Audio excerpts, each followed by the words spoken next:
Iniciamos hoje este podcast denominado Melhor Europa, naquilo que eu pretendo que seja uma conversa sobre assuntos europeus, naturalmente, mas também relacionando com a conjuntura internacional, com aquilo que é a aplicação prática na região de políticas europeias e achei que não havia melhor forma de iniciar este programa do que precisamente com a Sara Cerdas, que me antecedeu nas funções de eurodeputada, foi deputada ao Parlamento Europeu na nona legislatura, portanto 2019 a 2024, é médica com mestrado em saúde pública.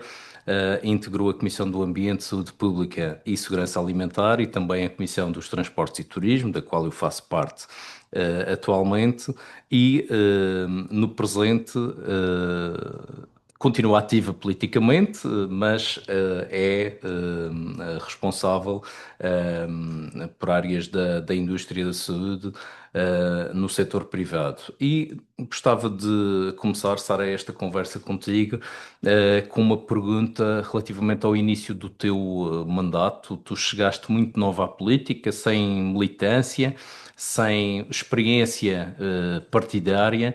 Como é que foi chegar dessa forma ao Parlamento Europeu? Qual foi o impacto inicial? Como é que sentiste e como é que foi essa integração nessas funções desafiantes à data? Olá, Sérgio, olá a todos os que nos ouvem. Antes de mais, muito obrigada pelo convite. É um gosto estar aqui também, abrir este novo programa que estou certa de que será de muito sucesso. Efetivamente, eu fui convidada para a política quando tinha 29 anos, portanto, estava na altura a fazer o doutoramento na Suécia e é um pouco diferente quando não temos esta vida partidária ativa, mas eu tinha uma vida cívica, de participação cívica muito ativa, já tinha integrado várias direções de associações e federações que lutam mais ligados à área da saúde, mas com esta conotação de sempre fazer muitas intervenções na sociedade e contribuir para uma melhor sociedade. Obviamente que foi em 3 dias que tive a oportunidade de assimilar o convite que me foi feito na altura para integrar as listas do PS ao Parlamento Europeu. Tive que me mudar da Suécia para a Madeira muito rapidamente para iniciar logo a campanha, porque também, sendo de certa forma desconhecida popularmente, era importante também apresentar-me e explicar um pouco aquilo que era a minha visão para a Europa em 2019. E em 2019, o mote da campanha na altura era Geração Madeira, que era foi a altura em que o PS mostrou que estava com as portas abertas, estava disposto a apostar em caras novas, em caras independentes, e eu tive a grande honra de ser uma delas, e também ir para o Parlamento Europeu com esta missão, que é a missão de servir um, todos aqueles que me elegeram e representar os cidadãos europeus e levar esta voz da Madeira também em Bruxelas e aproximar tudo aquilo que nós fazemos em Bruxelas e em Estrasburgo à Madeira. E isto foi um grande desafio. Os principais desafios quando eu entrei, claramente. Já sabemos o que é que a história nos conta, mas mudaram ao longo do mandato. O principal desafio que atravessávamos em 2019 eram as alterações climáticas e de que forma a União Europeia se iria estabelecer como líder mundial no combate às alterações climáticas e fizemos um trabalho estrondoso nesse Pacto Ecológico Europeu e aqui a destacar um regulamento que consegui fazer com que todos os novos carros vendidos na União Europeia sejam neutros em emissões de carbono. Infelizmente também a história nos conta que no atual mandato estão a voltar com muitos passos atrás, o que é uma grande pena, e se me permites também dizer que isso tudo, as consequências não são vistas logo quando fazemos legislação. E eu acho que isto também é importante referir tudo aquilo que nós fazemos em Bruxelas, em Estrasburgo. O papel de um eurodeputado é fundamental porque cerca de 70 a 80% da legislação portuguesa vem daquilo que tu decides na União Europeia. E, portanto, E tem impacto nas vidas das pessoas. Sara, eu queria ir um bocadinho ainda à questão vamos lá, do início do teu mandato, porque de facto havia essa prioridade e o Green Deal estava na agenda, mas foram surpreendidos com a maior crise de saúde pública, ainda no segundo ano de mandato. E como é que foi, essa experiência em termos de gerir algo absolutamente inesperado? Ter que dar respostas, mas ao mesmo tempo é exemplo de tudo aquilo que acontecia na sociedade, nas empresas, na política, aquilo que no meu caso eu vivi na Assembleia Legislativa da Madeira enquanto Claro. deputado, as restrições que existiam. Como é que era trabalhar no Parlamento Europeu em termos práticos ao longo desse período e ao mesmo tempo quais foram os passos dados no combate à pandemia e tentando também conter essa crise de saúde pública? Sim, foi muito, muito marcante. Obviamente foi marcante para todos nós, já estamos todos, sabemos que aqueles períodos na pandemia existia uma certa distorção temporal, ou seja, nós olhamos para trás e não temos uma linha do tempo tão contínua quanto geralmente estamos quando passamos por outros eventos. Realmente foi muito traumático a nível mundial. Foi em 6 meses de mandato, portanto estava ali a começar, ainda a começar a conhecer as pessoas e tu sabes o quão importante é no Parlamento Europeu as relações pessoais que temos, não apenas com os deputados do nosso grupo político, porque o Parlamento Europeu é uma grande escova de negociação e tudo aquilo que tu queres aprovar, queres passar, queres defender, tem que ser com consensos, não apenas dos eurodeputados, por exemplo, do PS, mas os eurodeputados portugueses, mas os eurodeputados também dos outros grupos políticos do espectro democrático, obviamente. Portanto, 6 meses de pandemia, eu estava no Peru no final de janeiro. Estava numa missão de observação eleitoral e uma colega do País Basco pergunta-me, sabia que eu era da área de saúde pública e das pandemias, epidemiologia, pandemias e tudo mais, e pergunta-me, Sara, o que é isto do vírus Covid-19 na China? E eu, não te preocupes, diz Cancún. Porque nós geralmente recebemos um alerta desses quase todas as semanas e temos uma rede de vigilância de saúde pública muito bem montada a nível mundial pela OMS, que infelizmente os Estados Unidos saíram, isso é outra conversa, e que era uma coisa que quem trabalha no terreno sabe muito bem que é relativamente normal, geralmente não se transforma num evento tão abrangente, nem em pandemia como aquele.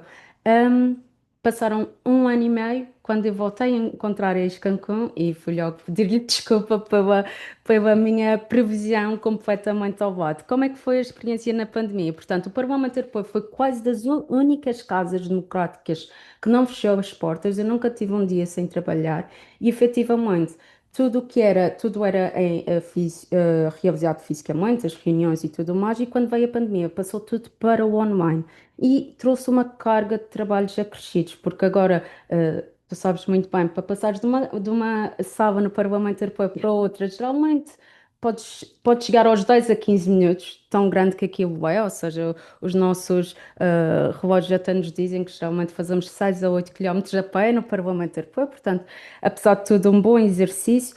Mas na altura da pandemia foi tudo online. O Parlamento deu as condições aos eurodeputados para ter a sua atividade política online. Os votos eram todos por iPad e recebíamos as vistas de votos e no início era um a um e tínhamos de estar a escolher cada um e depois os sistemas foram evoluindo. Nós, como eurodeputados, tive obviamente de dar as condições de trabalho a toda a minha equipa e depois tínhamos as tais bolhas sociais. No início também tive a oportunidade de vir para a Madeira, juntamente com o meu conselheiro político para a área da saúde, o João Vieira Martins, que é especialista em saúde pública e trabalha atualmente nos quadros do Cesarame. Nós sentimos a obrigação de também ajudar naquilo que podíamos, porque era efetivamente a nossa área.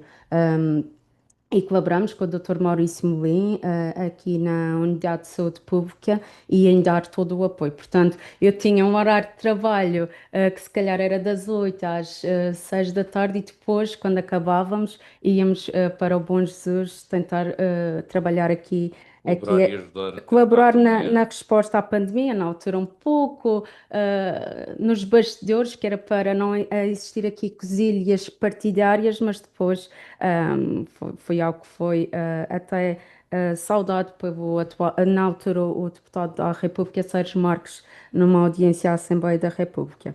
Bem, eu acho que o trabalho, Sara, é mais do que reconhecido, o teu trabalho, não só nessa colaboração a nível regional, mas também em tudo aquilo que foi desenvolvido a nível europeu, foste inclusivamente premiada.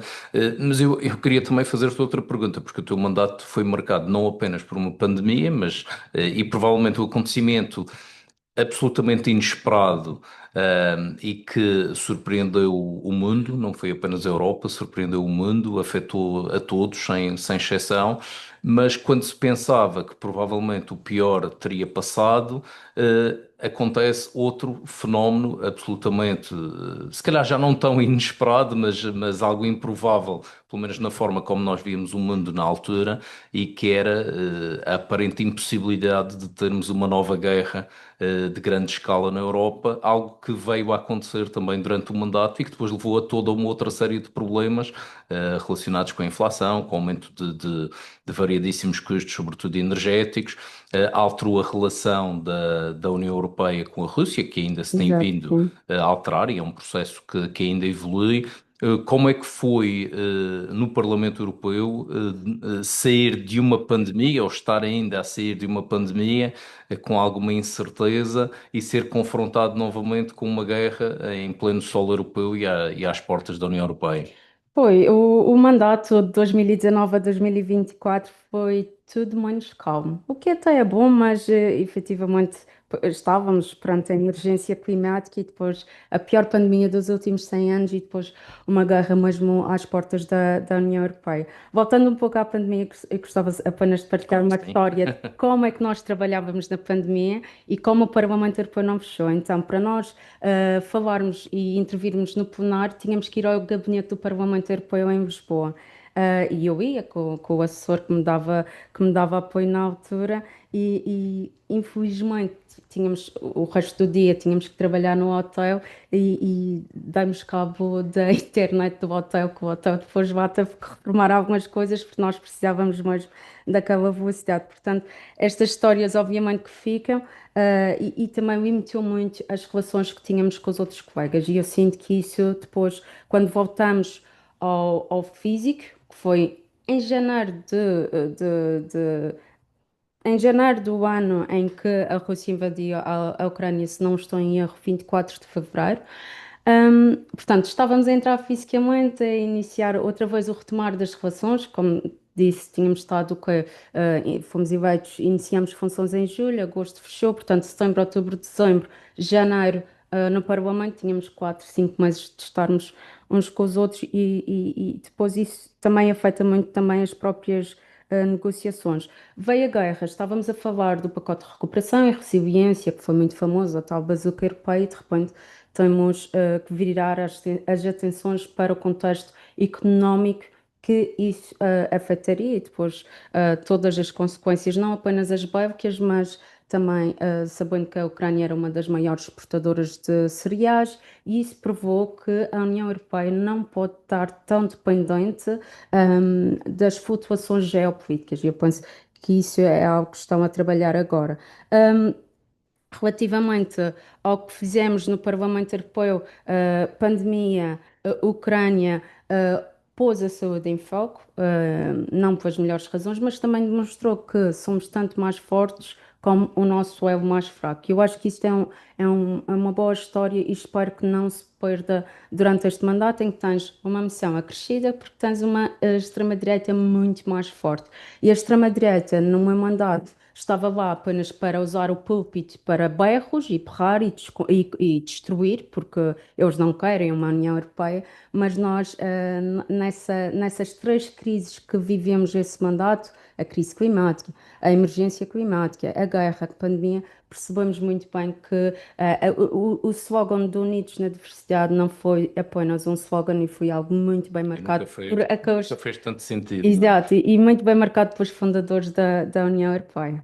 Sara, eu queria pegar precisamente em duas coisas que tu disseste e para introduzir aqui outra questão que tem a ver sobre a forma como vês a União Europeia atualmente, os desafios que nós temos, e um pouco relacionados com essa aprendizagem passada, porque tu dizias relativamente à saúde que demos passos grandes em saúde, e é verdade, a saúde não é uma competência exclusiva da União Europeia, era uma matéria onde havia coordenação com os Estados nacionais, com os vários Estados-membros, mas que é essencialmente competência dos Estados, um pouco como agora acontece com a habitação e a crise na habitação, ou seja, mas há um processo de aprendizagem, diria eu, com a experiência da crise de saúde pública, com a resposta integrada que a Europa deu em termos de saúde, fazendo algum paralelo, poderá haver uma possibilidade também de olharmos à crise na habitação, a competências que são essencialmente dos Estados-membros, mas ao encontrarmos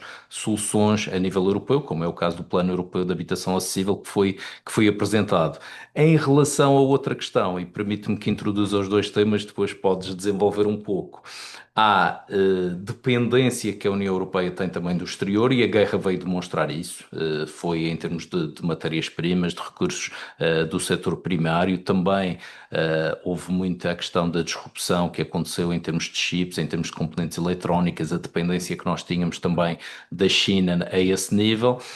E, portanto, a guerra também fez com que a Europa, de alguma forma, despertasse para essa necessidade de aumentar a sua autonomia estratégica, sobretudo agora também, e ligando novamente à realidade atual, a uma administração dos Estados Unidos que é altamente agressiva relativamente à União Europeia, relativamente à Europa e que, mais do que um velho aliado, hoje parece ser, não diria um inimigo, mas um adversário Um em grande termos problema. económicos que compete e que tenta de alguma forma enfraquecer a Europa, dividindo-a quer no caso da experiência com a saúde e que pode ser aplicada à habitação, quer no caso daquilo que a guerra veio demonstrar de fragilidades da Europa e de caminharmos para reforçar a nossa autonomia estratégica, achas que aprendemos a lição? Como é que vês o estado atual da União Europeia, com a vantagem também de quem já não está dentro da bolha de Bruxelas ou de Estrasburgo, que vê de fora, mas que conhece o funcionamento das instituições? Qual é a tua opinião sobre tudo isto? Bom, isso são temas muito interessantes e Daria porque para mais dois programas, dá mas para mais dois programas, mas também tenho muita curiosidade em ouvir também os próximos convidados que traz neste programa. Apenas dizer que relativamente à saúde, a saúde é uma competência dos Estados-membros na medida em que a prestação de cuidados é uma competência de cada país, mas a proteção da saúde pública é uma competência combinada, ou seja, é partilhada entre os Estados-membros, entre os países e a União Europeia. Na União Europeia temos três grandes instituições, mas sabemos que com a aquisição conjunta de vacinas e todas as medidas que tomamos, algumas não foram boas, mas isso é fácil falar depois do jogo, como se usam nas analogias desportivas. Mas sabemos atualmente que com as medidas que a União Europeia tomou, nós salvamos 4 milhões de vidas. 4 milhões de pessoas vivem porque nós tomamos aquelas medidas. Isso é um pouco também aquilo que faz um eurodeputado. Tem que tomar decisões com o melhor conhecimento que tem até à data, com a melhor evidência que tem até à data. Por vezes podem ser decisões não tão acertadas, mas isso, com boa evidência, conseguimos depois ter estes resultados que confirmam que estávamos lá e tomamos as decisões mais acertadas. Como é que podemos fazer este paralelismo com duas das maiores crises que a União Europeia está, três crises? Portanto, a União Europeia está a passar por uma permacrise, também como a apelidam, portanto, uma crise permanente. A habitação, ter este paralelismo com a saúde, portanto, ter um plano, porque não é um problema apenas da Madeira, nem de Portugal, mas é um problema dos 27 e também de outros países que não fazem parte da União Europeia, portanto, fazer este paralelismo. Como é que podemos trabalhar em sinergia? Quais são as tomadas de posição e de decisão que podemos tomar que não é preciso multiplicar por 27? Isto leva-me a outra questão que é, nós somos unidos na diversidade, mas a União Europeia tem que falar a uma só voz. E eu sei que sou mais uma das milhentas que estão aqui a dizer o óbvio, mas nós não podemos ter a Kaja Kallas a falar como ministra dos Assuntos Externos, ou é a alta representante para os assuntos externos, mas de um ponto de vista mais prático, é a Ministra do Exterior da União Europeia, depois temos a Presidente da Comissão, depois temos o Presidente do Conselho, o Presidente do Parlamento, que nunca conseguiram tomar, por exemplo, uma posição concertada quando foi o início da invasão da Palestina por Israel e todo o genocídio que daí adveio e que penso que esse marco veio enfraquecer muito a posição da União Europeia na geopolítica, porque quando estamos perante um genocídio, nós sabemos que, e ainda há dias tu estiveste na celebração do Never Forget, nunca nos Fausto. esquecermos do Holocausto, e quando temos vários pequenos holocaustos a acontecer à nossa volta. Portanto, é aí uma grande fragilização da União Europeia na sua ação externa. E falando da ação externa, falando da guerra, como é que nós podemos nos proteger destes novos desafios? Não estou a dizer que iremos ter uma guerra na Europa, mas temos que estar preparados para nos defender. E não podemos apenas estar à espera que sejam os Estados Unidos a defender-nos, porque sabemos que eles já não são um grande velho amigo. Ultimamente estão com uma crise de identidade e estão a comportar-se como um pequeno bully, aquela pessoa que Até eh, porque vem um grande adversário no outro lado do Pacífico, que é a China, portanto têm preocupação agora sim, e eles, noutras geografias que não exato, necessariamente. e eles próprios fazem a China parecer um bocadinho mansos relativamente àquilo que eram atualmente. E dizer que quando falamos de defesa e de proteção das pessoas e estarmos preparados para nos defender, conseguimos relacionar com os problemas da habitação e da saúde. Como? Porque nós não conseguimos defender-nos se não tivermos acesso àquilo que é básico para a vida. Se não tivermos uma população saudável, quem é que vai nos defender? E a pandemia mostrou-nos uma coisa: quando era mais preciso medicamentos tão corriqueiros como o paracetamol, 80% da produção do paracetamol vinha de fora da Europa. E isto leva-me a outro ponto: a importância da competitividade na União Europeia e isto também, por exemplo, na saúde. Porque não também incluir a preparação de saúde e preparação a novas ameaças de saúde no próprio orçamento ou a percentagem que contribuímos para a NATO. Isto é algo que também sei que está a ser trabalhado muito pela Organização Mundial da Saúde, porque não podemos separar estas valências daquilo que acontece Sara, e externamente. defendes, portanto, em matéria de saúde, matéria de defesa também, mais união, chamamos mais união política, eventualmente caminharmos para o federalismo na Europa. Eu acho que essa é a principal, é o ponto fulcral que deveria de ser as discussões agora. Como é que vamos, não é reinventar a União Europeia, como é que a União Europeia irá sair deste ponto tão frágil? E respondendo à pergunta que tu me disseste, como é que eu vejo a União Europeia atualmente e fora da bolha, a União Europeia está num ponto muito frágil.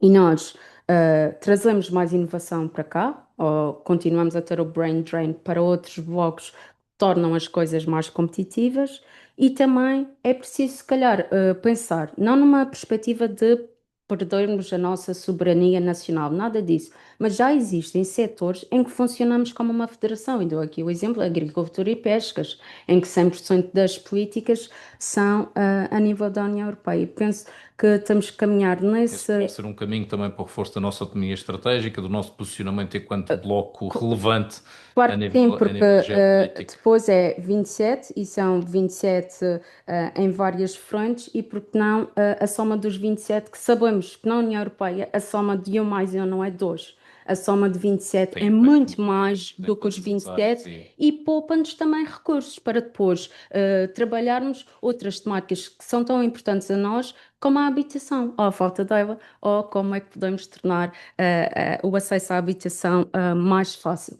Sara, indo um pouco da Europa para a Europa, mas ao nível da região autónoma da Madeira, como é que vês a relação entre a nossa região e a Europa, o, a forma como a região tem aproveitado ou não o facto de ser parte integrante da União Europeia desde a integração? Nós temos evidências em termos de infraestruturas, em termos de desenvolvimento, acho que é inquestionável o benefício que a União Europeia trouxe à nossa região, mas achas que temos de facto aproveitado bem todas as oportunidades que nos são dadas? Terias feito algo diferente? E de que forma é que achas que Não só a Europa pode ser importante para a Madeira, mas acima de tudo como é que a Madeira se pode afirmar eh, enquanto uma valência e um território também muito relevante para a União Europeia no atual quadro geopolítico. Sim, exatamente. Pegando pelo final da tua pergunta, é isso que é o nosso maior trunfo, é a nossa posição. Porque, e aqui, respondendo em duas frentes, sim e não. Temos tirado grande proveito de estar na União Europeia, obviamente, sem sombra de dúvida. Nós o que éramos desde que Portugal integrou a União Europeia, há 40 anos atrás, o grande salto qualitativo foi devido à União Europeia. E isto trabalhando para a coesão territorial.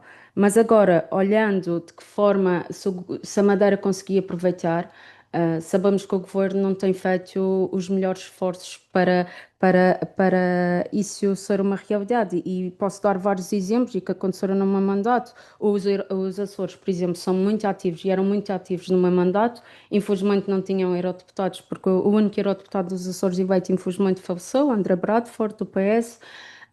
Atualmente vocês têm quatro mais um, como a quinta é a holandesa, mas é também dos Açores. Mas isto para dizer, eles tinham um gabinete da Europa a representar o governo dos Açores e a sua posição na União Europeia, junto às instituições, não apenas no Parlamento Europeu, mas concretamente com a Comissão e com o Conselho. Aqui o nosso governo o que é que faz?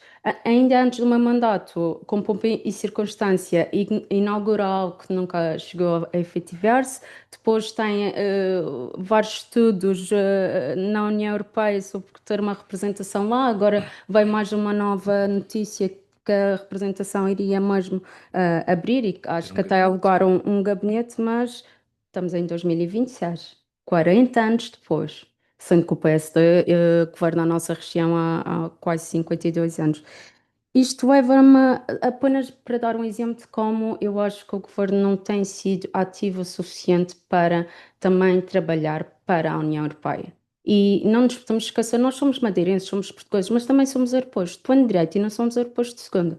E outro exemplo, muito mais clássico, está aqui à minha frente, és o único eurodeputado da Madeira e há eventos em que o governo regional faz e sobre assuntos europeus e não tem, e acho que não existe outra palavra, não tem a decência de convidar o único porta-voz ou que tem poder de voto no Parlamento Europeu, porque lá está, ainda não falamos sobre isto, mas o Parlamento Europeu é co-legislador. 70 a 80% daquelas leis que nós temos no nosso dia a dia, tu assinas, e eu assinei antes, e os nossos antecessores assinaram antes. Isto para dizer que é indecente.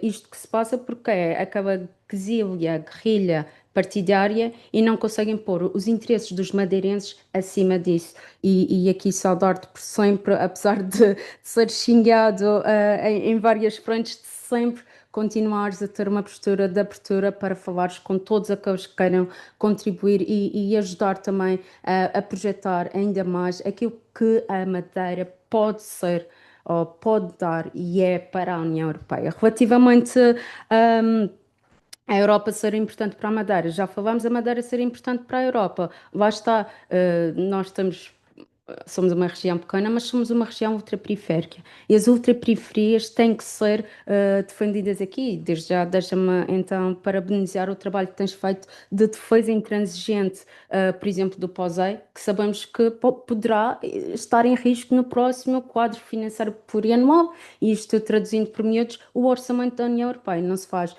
ano a ano, faz para 7 anos, e estando algo tão importante para nós em risco, penso que temos que trabalhar para levar estas posições o mais forte possível às diferentes instâncias, porque sabemos também que na União Europeia, como em muitos outros espaços de decisão, somos tanto mais fortes quanto unidos somos. Isso é que isto parece um clichê, mas é a verdade. E por vezes não estamos unidos apenas por guerrilhas partidárias, e isso para mim não faz qualquer tipo de sentido. Muito bem. Sara, eu sobre essas questões e permite-me também fazer um comentário, porque penso que tu partilharás da minha opinião. Penso que terá sido uma realidade também do teu mandato. Nós sentimos menos diferenças quando estamos no Parlamento Europeu entre deputados portugueses, independentemente dos partidos, porque há de facto um superior interesse, que é o interesse nacional, que é o interesse de defesa das nossas regiões e para os quais todos damos um contributo e Claro. muitas das vezes acabamos por votar, seja em comissão, seja nas votações finais em plenário, no mesmo sentido, independentemente às vezes até daquilo que as nossas famílias políticas nos dão como indicação de voto. Eu Claro. acho que isso é fundamental, e tentar de alguma forma transpor isso também para as relações institucionais que nós temos, cada um de nós na nossa região é fundamental e deixo aqui também a mensagem que manterei sempre esse esforço.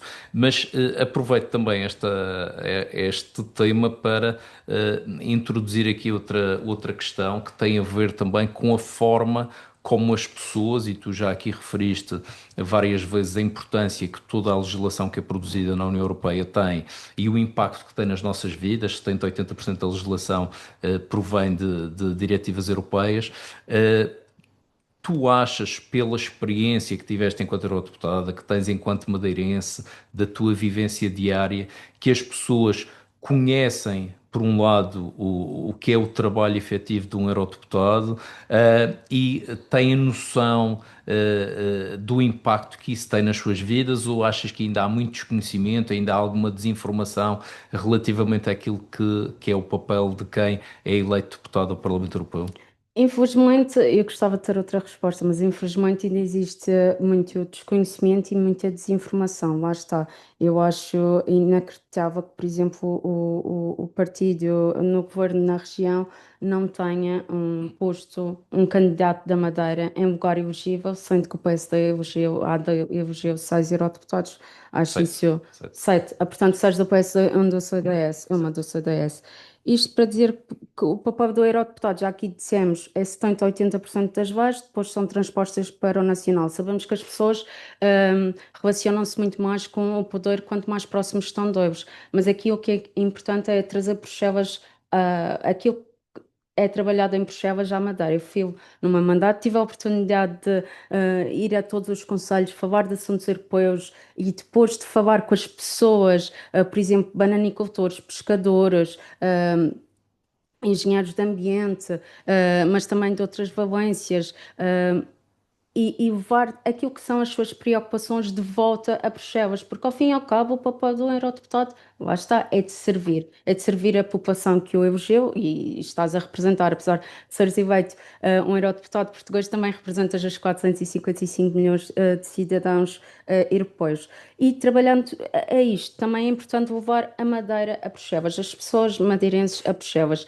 Eu, apesar de ter estado num parlamento de 3 anos fechado, em que não tivemos a oportunidade de estar aberto ao exterior, apesar de ser a casa da democracia dos europeus, consegui ainda levar mais de 100 jovens madeirenses ao Parlamento Europeu, à Casa da Democracia, perceber aquilo que nós fazemos e sei que tu também estás muito empenhada que isso seja uma realidade no teu mandato e que já tiveste a oportunidade de levar vários grupos de cidadãos ao Parlamento Europeu, mas também ter este tipo de projetos, não apenas este podcast, mas também outros projetos em que vens cá exatamente ouvir no terreno quais são as preocupações e sair desta bolha de Bruxelas e vir ao terreno foi, sem dúvida alguma, o sucesso do meu mandato, porque foi um mandato de sucesso e isso foi a chave fundamental para que isso acontecesse, foi ouvir as pessoas, tão simples quanto isso. E, aliás, somos eleitos para que isso aconteça. Exatamente.